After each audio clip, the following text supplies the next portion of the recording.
Hello everyone, it's Jen. Today I'm going to be making a one layer card using the mini stamp set called Scaredy Cat by Sunny Studio. You know how much I love my mini stamps. So I'm going to be using all the images in my card today, and I'm going to start off creating a mask. So I'm going to be using the negative piece of this window here to create the focal panel for my card. So this is the Sunny Studio semicircle, the stitched semicircle die, and I love creating kind of stencils, I guess, or masks using dies, especially cutting them out of a full-size panel of cardstock.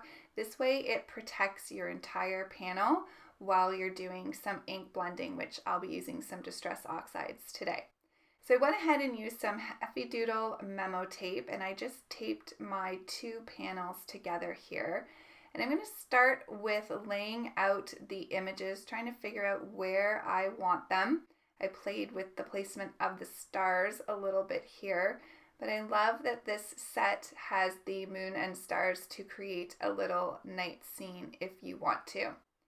I'm going to use my Fawn jet black ink here, and this is good for alcohol markers, and I am going to be doing some Copic coloring today. So I'm going to stamp those out a couple times. Now I went ahead and stamped out the images as well on some masking paper. I'm just using up some old masking paper that I have, but my favorite is the Gina Masking Magic, and I will link that below, as well as all of the other products that I use in the video today.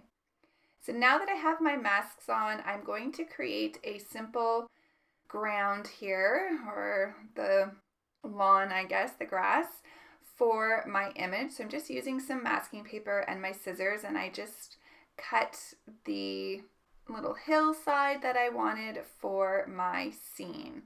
So I'm going to start off with the ink blending for the sky, and I wanted a purple night sky. So I'm using Wilted Violet and Dusty Concord Distress Oxide inks here. So I'm starting with the Wilted Violet.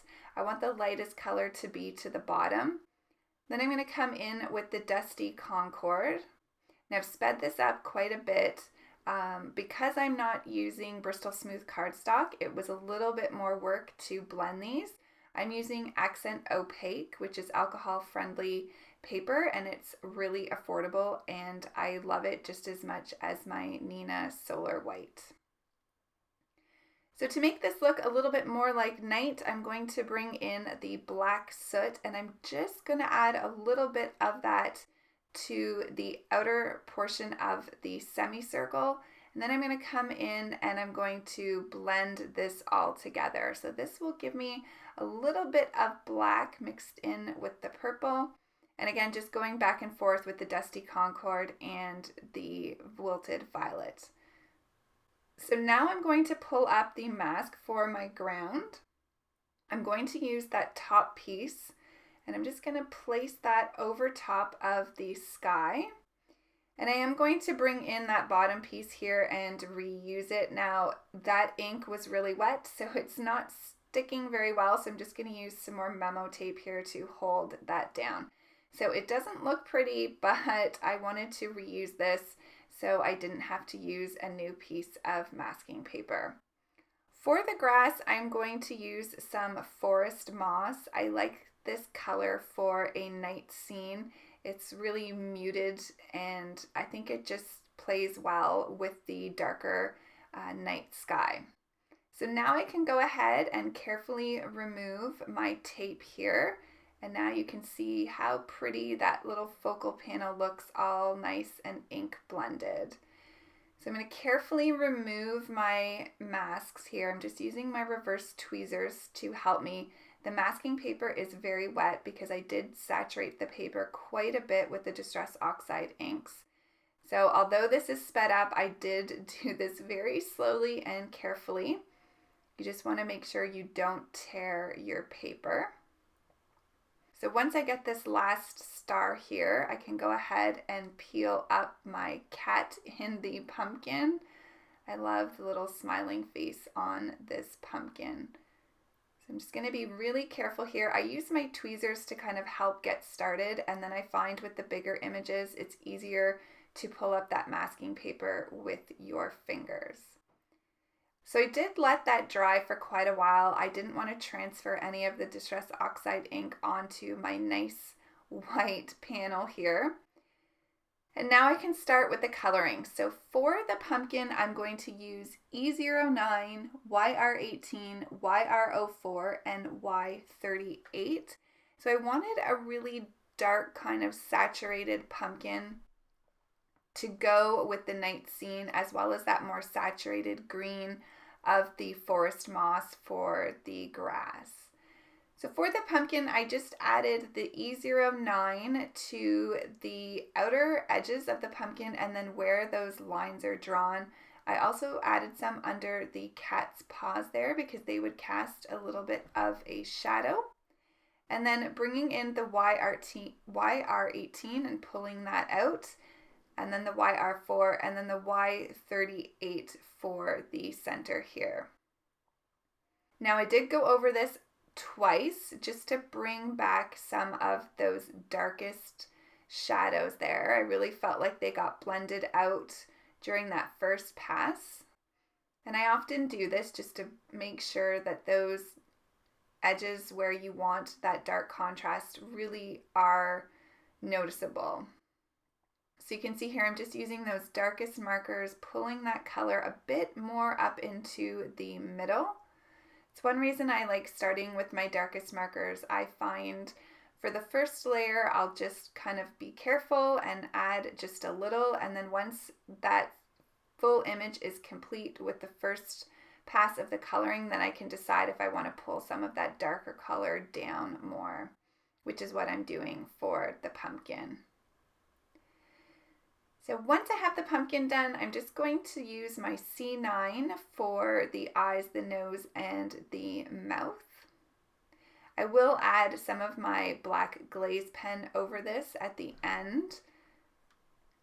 And for the kitty, I'm going to do a black and white cat. So I'm just using my I think this is actually my C3 marker. Maybe it's the C5. And I just wanted to color in where I wanted the black. This just helps me map out my coloring to make sure I don't make a mistake once I kind of get lost in the process of coloring.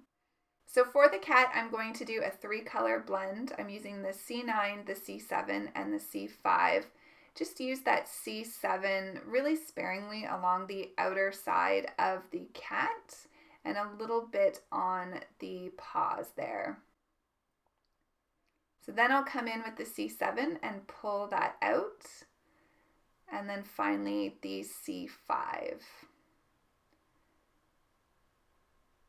So I will go over this again. I thought I had my C9 marker in my hand. I actually have the C7 here. So I bring it away and then realize it's the C7, and then as I'm doing now, I brought it back and just pulled some of that darker color out a little bit more.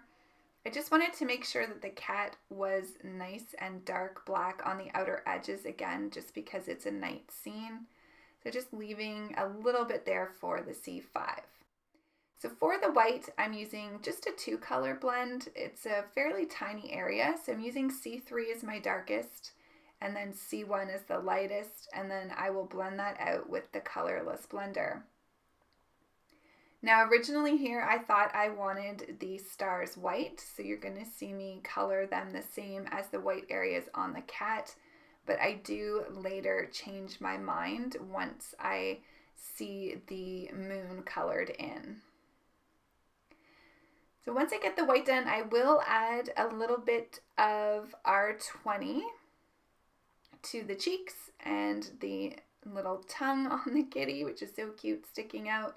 And then I'm going to work on the moon. So for the moon, I'm using Y38, Y17, and Y23.